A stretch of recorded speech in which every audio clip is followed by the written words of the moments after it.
أشهد أن محمدا رسول الله.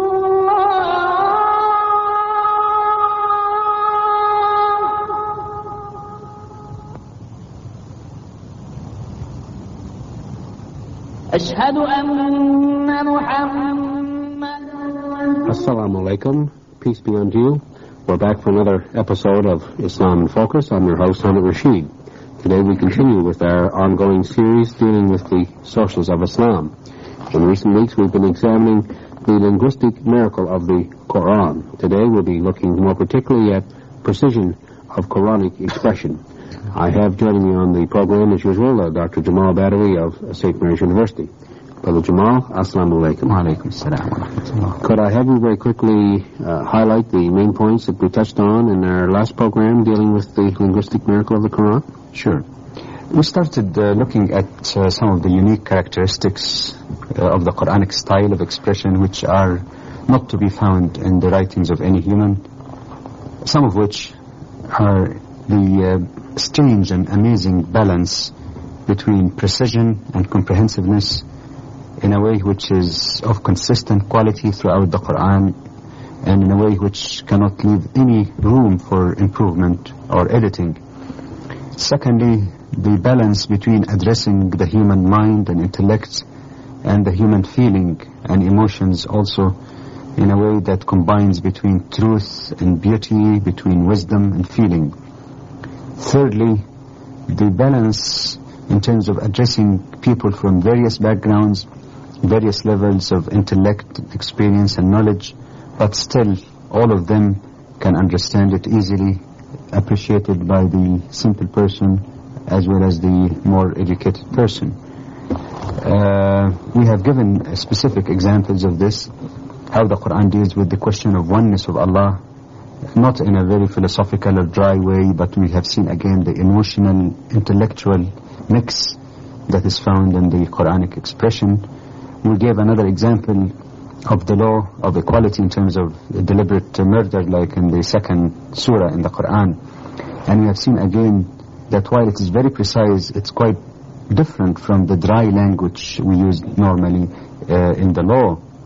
And we indicated that the strange thing about the Quran, that while it looks easy to follow and the flow is very simple and uncomplicated, the same expression could have a number of shades of meanings that people discover generation after generation, meaning that are not necessarily contradictory, but we have seen that they could be quite complementary, like the example we get from Surah 2, verse 212 in the Quran last time.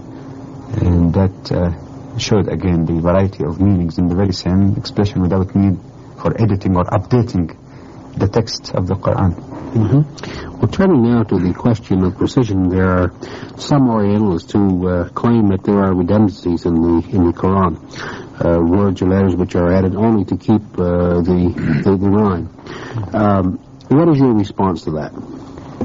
The initial response is that it reflects only the extent of their understanding of the subtleties of the Arabic language. One can study a language as a second language, can have even some in-depth information. That doesn't mean necessarily that you'll get to the full subtleties of the language itself. I think this is their main problem. The best way would be to quote people who are specialists, who are of the Arabic tongue and who have specialized training in this, like Dr. Draz, to whom we have referred before, we refer to today, and others also.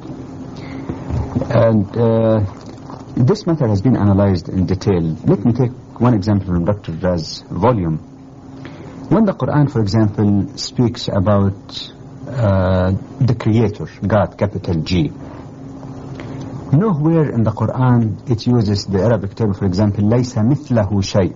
It uses a very similar term, لَيْسَ كَمِثْلِهِ شَيْء. Just one letter difference between the two statements.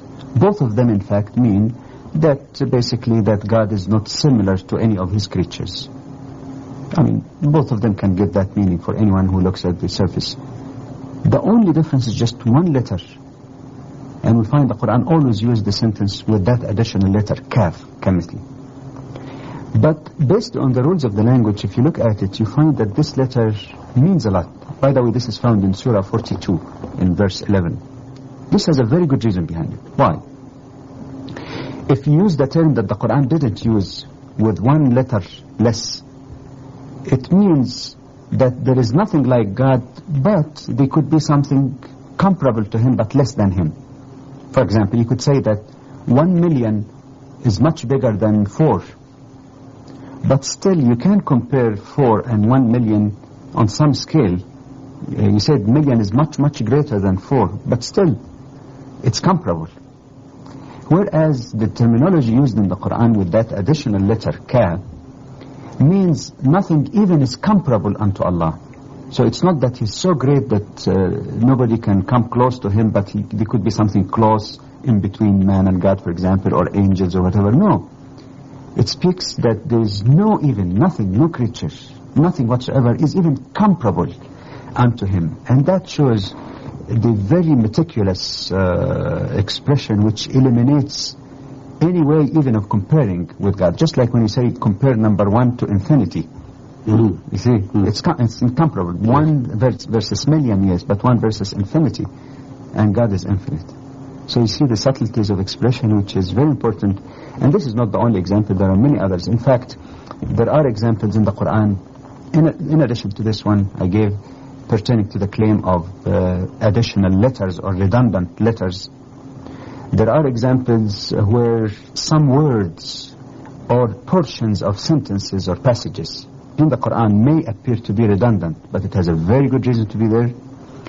There are cases where the Quran uses 2 different words which may appear on the surface as synonymous words. One is used in one verse, the other is used in another verse, and both appear to give the same meaning. And sometimes you wonder why was it used, but it has a good reason also. In some cases we find that the Quran omits certain prepositions or letters or words that some people say it must have been there. There's no consistency. Why was that omitted? And again we find there is a very good reason for omission, that it doesn't appear in the sentence at all. There are cases where the Quran reverses the order of words in the same sentence.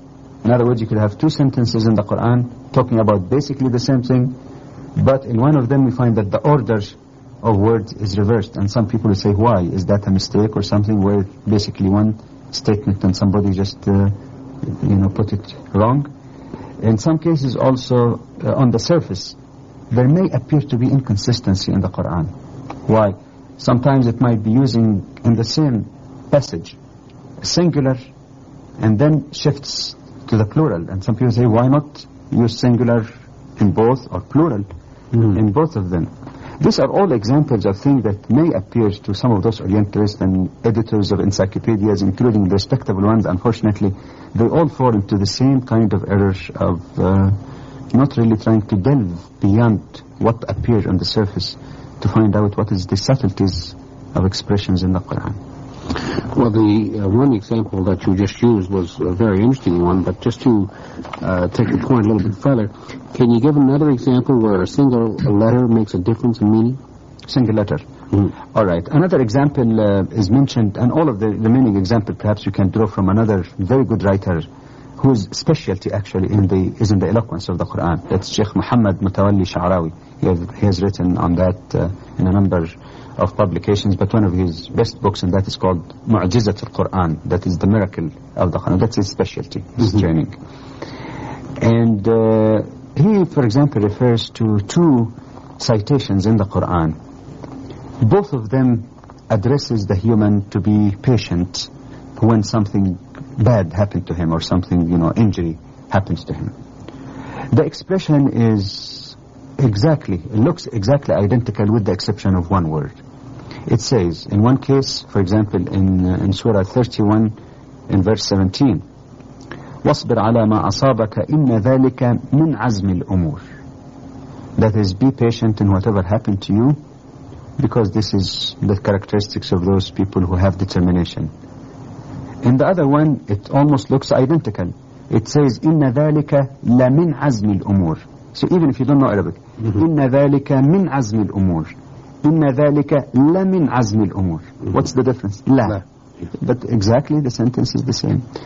Again, that second one appears, for example, in 42, 43. But there is a very important reason. Why? In the Arabic language, when you add this la, it means that this is indeed. You're making some emphasis. This is indeed good. This is truly good. So there is more emphasis. Why was that emphasis used in one rather than the other? The reason is that if you go back to the context of each of these verses, you find that the first one, that is in 31:17, it speaks about something that may happen to you not caused by an adversary. Like, for example, if somebody is driving on the highway and a big rock falls from the mountain on his car and damages part of his car. Of course, that's bad. He's injured because of that, or he feels bad because he lost money on his car. But the patience here would be a little easier to take because there is no enemy that he feels, antagonistic towards. It's just something that happened. He could not control it. That is the context of that verse, which doesn't have that emphasis.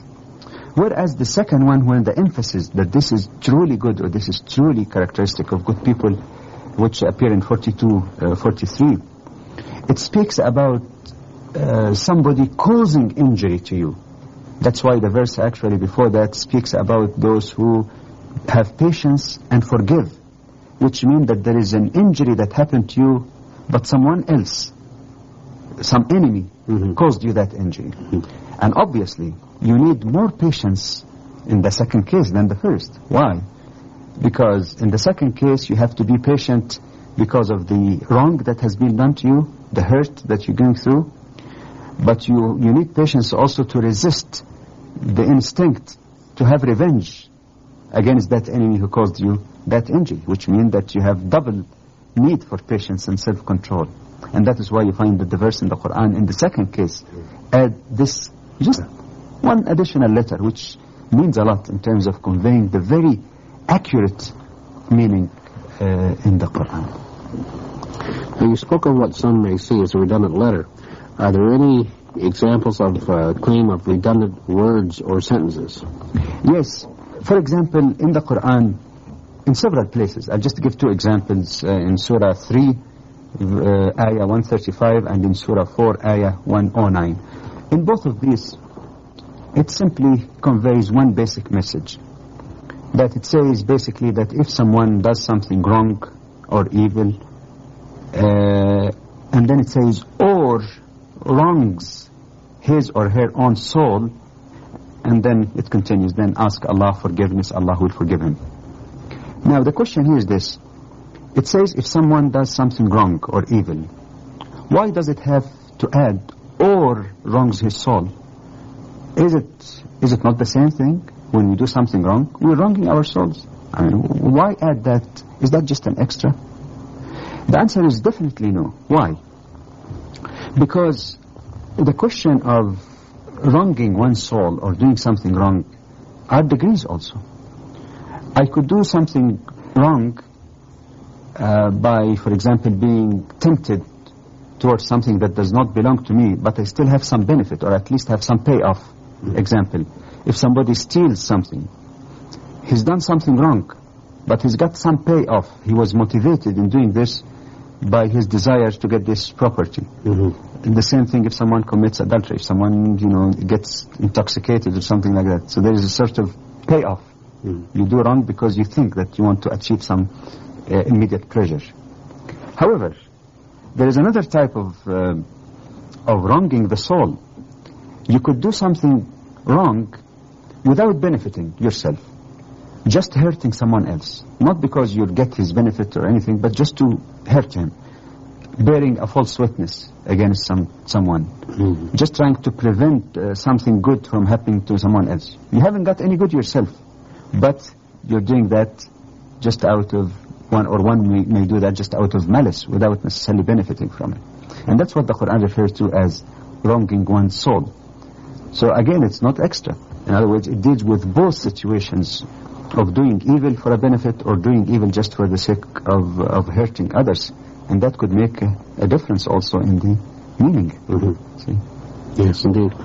Well, some writers also claim that there are synonymous words or expressions used in the Quran which don't seem to have any explanation except to keep the rhyme of the Quran. Is that true? No, it's not. And in fact, remember, there's one statement that was quoted from Dr. Draz last time, which we will clarify further in answering that question. When he said the challenge for whole humanity, really, is that you could go through the entire Quran from A to Z. And he says in any particular context or passage, find a word in all Arabic dictionary that would be a better expression than the actual word in the Quran, which means that there is absolutely no room for improvement. And that doesn't apply to the writing of any human being. Absolutely. I mean, you search any dictionary, no better word can express the meaning in that context than this specific word. But again, we don't want just to put it as a claim. We have to really get into substance. Now, take one example. When the Quran speaks about the attitude of some unbelievers, one appears in Surah 3, one appears in Surah 5. In one case, it says basically that when it's told to them, come to what Allah or what God has revealed, you find that they, reject and they just follow what, or claim to follow what their parents did. In both of them, it's basically the same expression, really, more or less. But again, we'll get to the subtleties. That people reject the truth simply because they say that we found our parents following this particular path.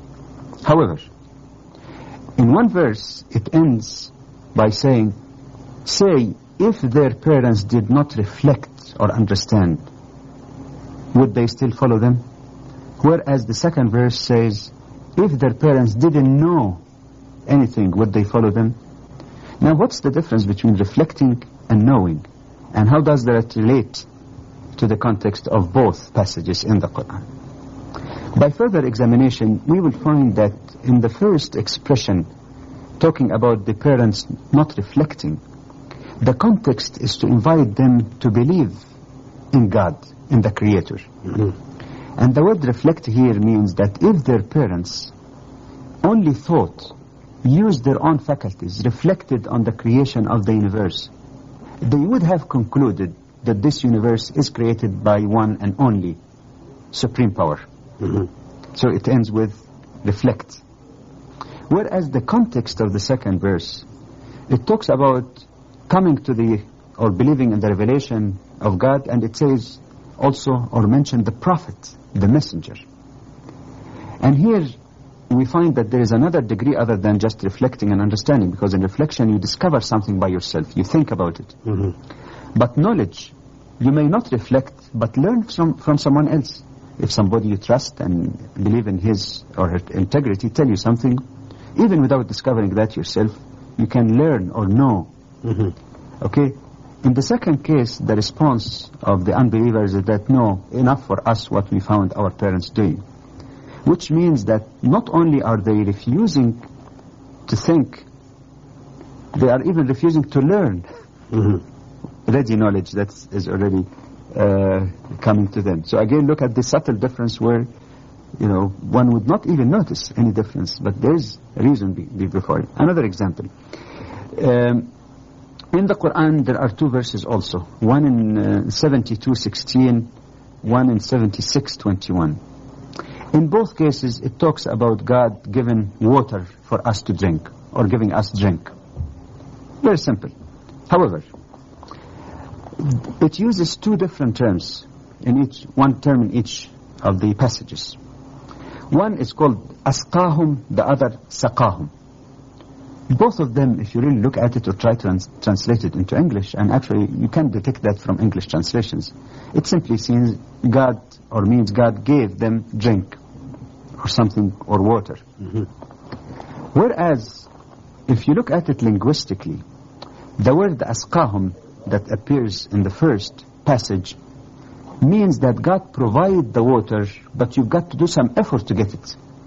God placed the water in the rivers or in the well, so He gave it to you. But you still have to get a bucket and robe and get that water out. Whereas in the Arabic language, when you say saqahum, used in the second passage, means that you don't have to do any effort even. It comes to you. And if you go back to the context of these verses, you will be really surprised. Because in the first one, which refers to water being available, but you have to do some effort to get it, it talks about the life in this, on this earth. That God provides us with this, and then we can use it. Whereas the second expression, that is getting water without any effort, it speaks about the life hereafter, in paradise, where, as we know in Islamic thinking, in paradise you don't have to do any effort, everything comes to you.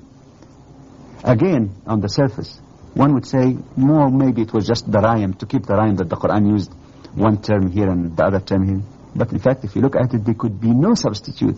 You can't replace one with the other because each one has a different, shade of meaning. Well, now let's examine the opposite side of the coin, so to speak. It's sometimes claimed that the Quran, in order to again to keep a pleasant rhyme, drops certain words which likely should be included. What's your comment on that?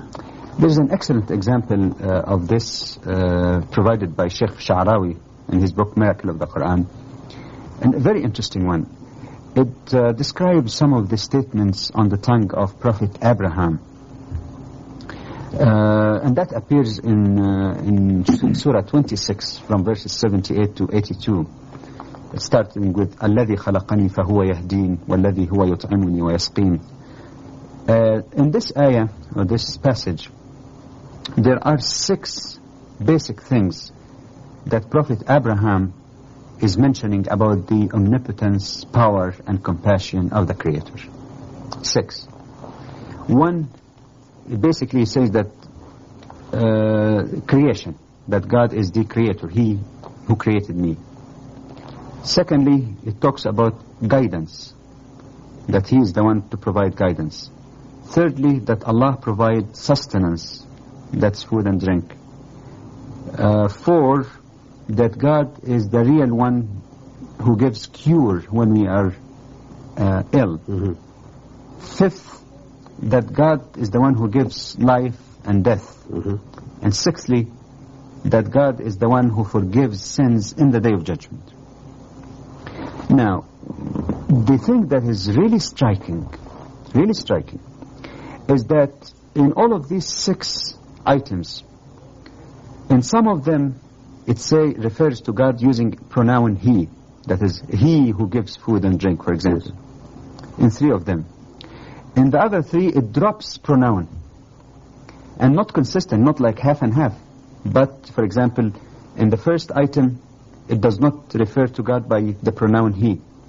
In the second, third, and fourth item, it refers to God, and each time it's repeated with the pronoun He. In 5 and 6, 5th and 6th items, it drops He. If you look at it, one would have absolutely no way of understanding why. Why did it not use it all the way? And again, like you said earlier, some Orientals would say, oh, yeah, it's just to keep the rhyme pleasant, or make some variation so that it doesn't get boring when you keep repeating he 6 times, so it's just variation of that. Again, that's not at all the wisdom behind it. Why?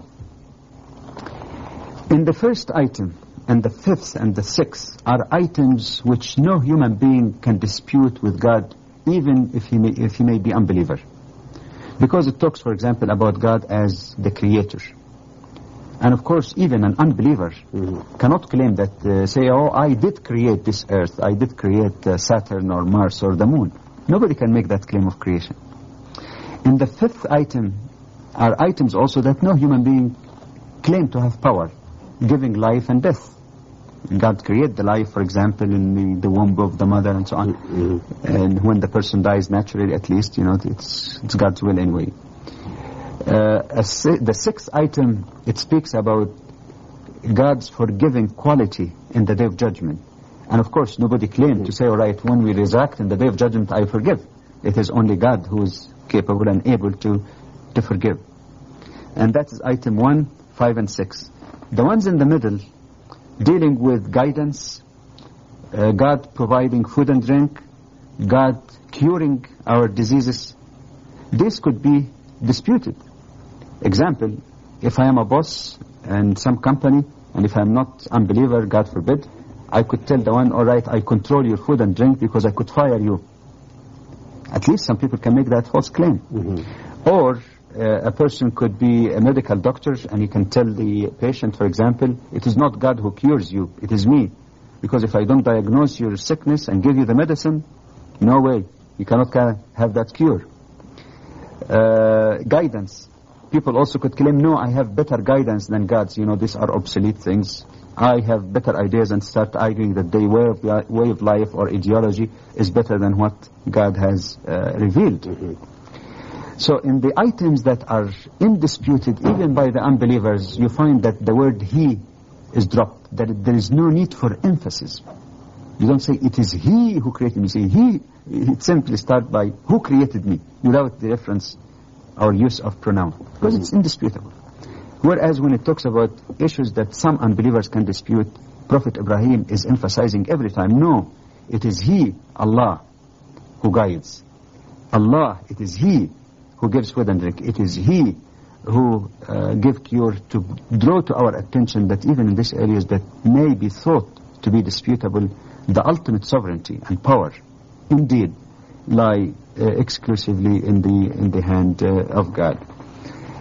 So this is again, like I said, something that a person would not even notice, much less if you're reading an English translation or any translation of the meaning of the Quran in any other language. But you see the secret of the expression that you can't have even one thing dropped except for a good reason. Yes, yes. Well, perhaps we can turn now to the reversals in the order of certain words in some of the passages. Mm-hmm. What is the explanation for that? Well, again, the best way to explain it is to give some examples of this. 2 verses in the Quran which deal basically with the same thing. They look almost like identical if you count the words and the meaning they convey, but in one there is reversal of order. In Surah 6, Ayah 151, and in Surah 17, Ayah 31, both of them, in fact, prohibit or end the female infanticide practice that some of the Arabs used to kill their children alive because of poverty. However, in one of them it says, do not kill your children, the first one, in Surah 6, do not kill your children because of poverty, because God provide for you and them. Notice here, you first and them.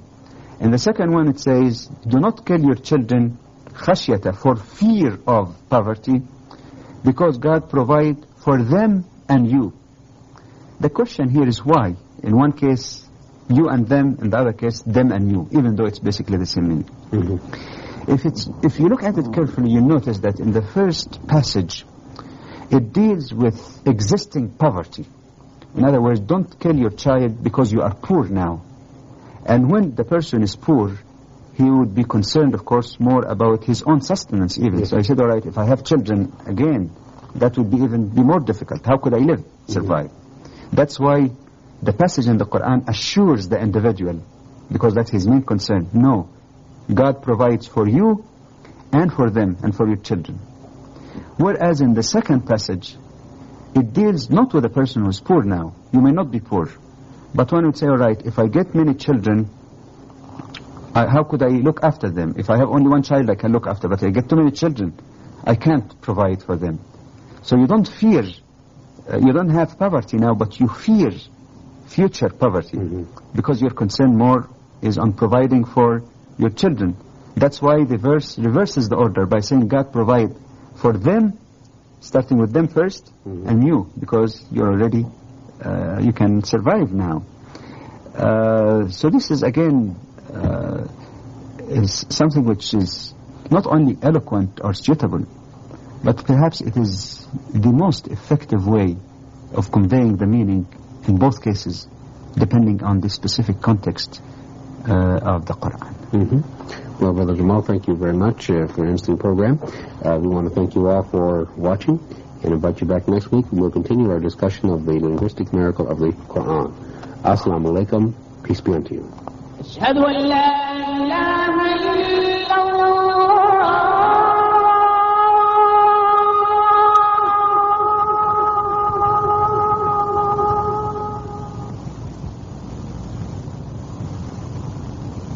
أشهد أن محمدا رسول